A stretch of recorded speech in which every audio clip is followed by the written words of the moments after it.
all of us at some point, there was a time where we didn't have a car, we didn't have a house, we didn't have nothing. So at that point, you are unemployed, you have a salary, and you know that if you go to the bank, you can qualify for a car or a house. But here's the conundrum. Which one do you buy first? Do you buy the house first? Do you buy the car first? Today we want to dive into this question, right? And answer which one to buy first. Welcome to this week's session where we talk all things real estate, all things finances. Let's get to it, shall we? So, which one do you actually buy first? In actual truth or in reality, there's no right or wrong answer. It only depends on your circumstances. So let's dive into what the banks looks at when they actually give you this loan. But before we get to that, the criteria in which the bank gives you, because that's what will help you actually decide which is the right one or which is the right decision to take first. But in most cases, you find that maybe you work from far, right? And you are traveling, if you're working far, the traveling arrangement is not so easy because sometimes you find that you have to take 1, 2, 3 transportation to go to work. So that can be something that will be frustrating you, that you can get some sort of comfort, right? So, and then also you might find that on the house side, you find that you are not comfortable where you are living. You are living with a very strict landlord. He controls every movement. You don't have your own private space. You cannot enjoy that freedom of having something that actually belongs to you. So how do we go around this?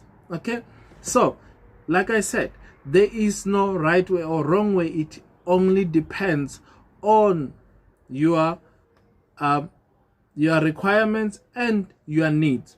But I'm gonna go into a technical way of actually approaching this conundrum. Again, there's no right or wrong way. You just need to look at what is your circumstances and satisfy your needs. Okay, so this is how the banks work, right? So the banks work, if they want to give you a loan, they want to make sure that they can actually recover the money they are giving to you, and on a timely basis, on the agreed amount that you need to pay them back. So the very first thing they will check is their debt to income ratio. So they will check how much of your salary are you getting compared to your debt. So that is very much important, and you want to keep your income to debt ratio as low as possible, right? So that you can actually be able to afford that loan, right? And the other thing they're gonna look at so it means in this case you must stay away from making unnecessary debt before you can either buy the car or the house, right? If you have, then it means you must just reduce it, right? By paying more into what you already owe at that time, right? And the other thing they're going to look at is your payment history. How well do you pay back your debt? So they're going to look at, okay, do you skip some payments? Do you actually pay your payments in full? These are the things that they're going to look at. And they're going to also look at the length of your credit history, right? You must know it's a marathon when it comes to credit. So the most important thing, you need to be very consistent.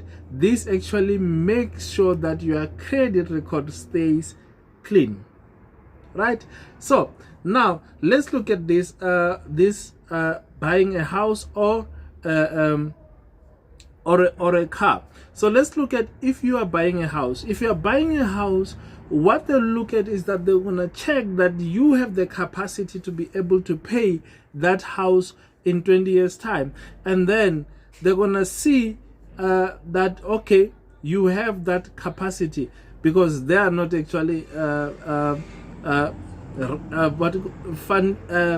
a fundraiser or something. They are running a business. They are not a venture investor or something, or capitalist. They are running a business. So they want to make sure that even when they loan that amount, if you fail, they have something that they can get back, right?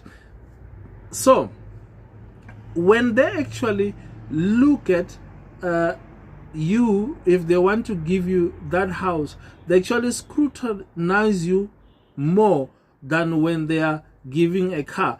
Because when they look at the car, they see that, okay, it is a depreciating thing, and then a house, it is what? An appreciating asset. So that's why they will double make sure that they actually scrutinize every single thing to make sure that they are making the right decision to give you that. And even the length that you have, it is the biggest.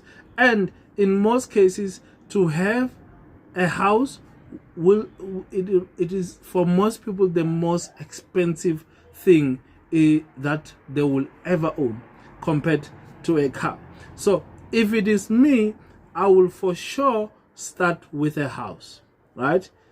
I will start with a house and get a house first, because if you get a car first, but also it depends on the what car are you getting, right? You can't just get, for your first car, you can't just get a car that is so expensive. Like, you have your whole life ahead of you. So the point of having a car, especially your first car, should be to just get from point A to point B, considering that you still have a whole lot of expenses that you still have to finance. So if you decide to go for a car, then you need to make sure that that car is a very, very small car. It is fuel efficient. The installment is much more smaller. You can't just go for a BMW for a first car. Come on, man. Who are you trying to impress? You're gonna try to impress the people, and they're gonna tell you, wow, you have a nice car, Tabang. But wow, the bank, they will not play with you. They will more your money at the end of the month, and then now you will live paycheck to paycheck. Who are you trying to impress, right?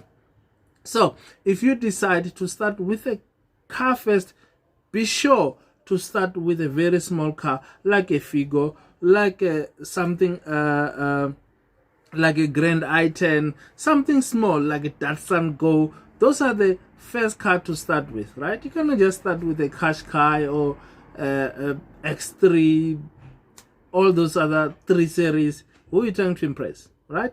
So now I'm actually digressing here. So now, ideally, the first thing that you will start with will be a house. I say why, in my opinion, right? Because a house, as I'm paying it, I build equity, right? So in most cases, a house will grow in value. So I want to get it as fast as possible, as early as possible, so that I can start what? Building equity. How do you actually build equity on the house? You build equity when you actually pay back the installment and when the house actually grows in value, right? So think about this. If the house is around, let's say 500,000, or let's say $1 million, right? Today, right? In 5 years time, that house will probably be 1.2 or 1.3, right? So it means the equity that you have built there is the 300,000 on top of that $1 million that you have bought it with, right? And then in addition to that, you have been paying installment.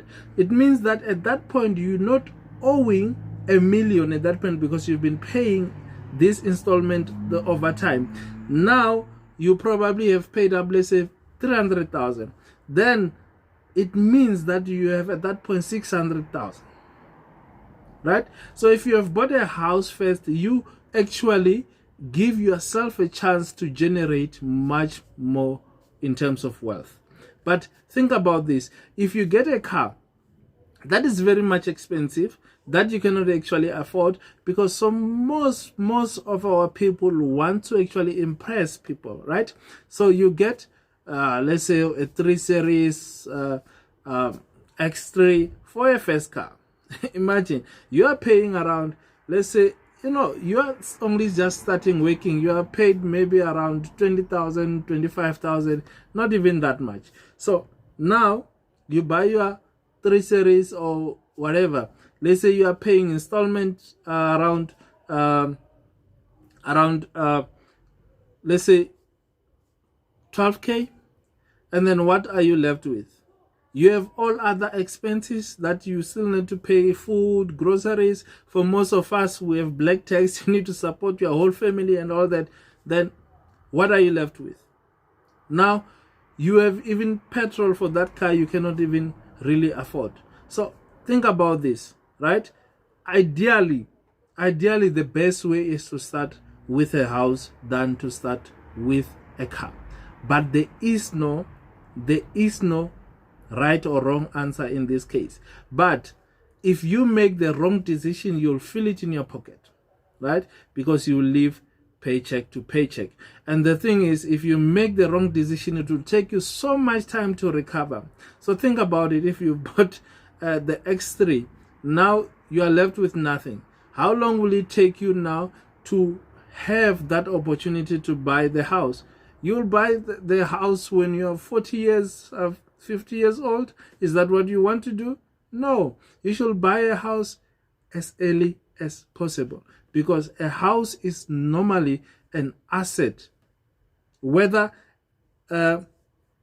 it's normally a potential asset. Let me say it in that way, because if you are spending money on that house, it is a liability. But if you are getting money from that house, it is an asset.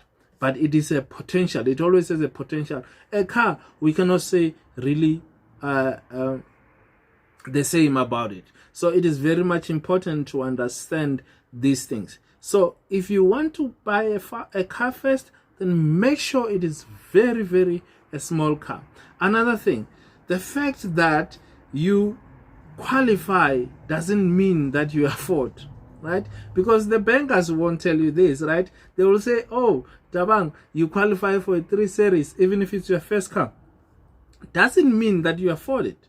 Remember, you still have insurance, you still have maintenance of that car, you still have all the other things, right? Even when it comes to a property, you still have levies, rates and taxes, and all those stuff.